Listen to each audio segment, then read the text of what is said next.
Hi friends, आज मैं आपको अपने टीवी के यूट्यूब में वॉइस चलाकर दिखाऊंगा अपने मोबाइल की मदद से।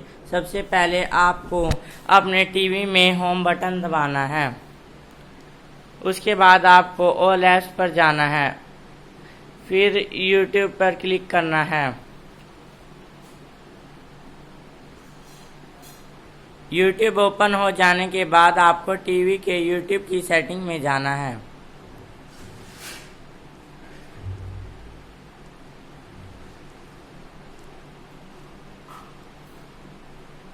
उसके बाद आपको लिंक विद टीवी कोड पर जाना है।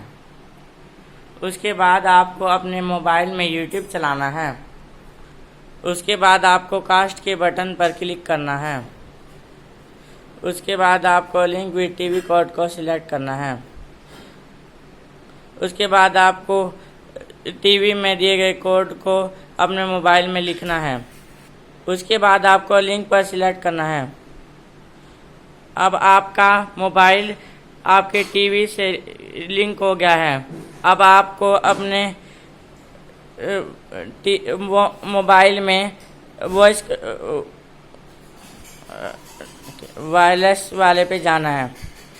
उसके बाद आपको वॉइस सर्च पे क्लिक करना है। News nation.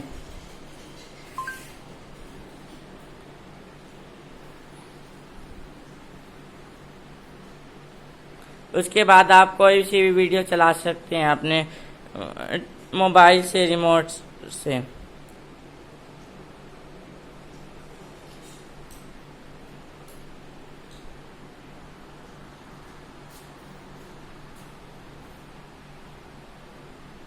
जयेश का हाथ है और साथ ही उन्होंने ये भी कहा कि बाय फ्रेंड्स, आप मेरी वीडियो को लाइक, शेयर और सब्सक्राइब जरूर करें।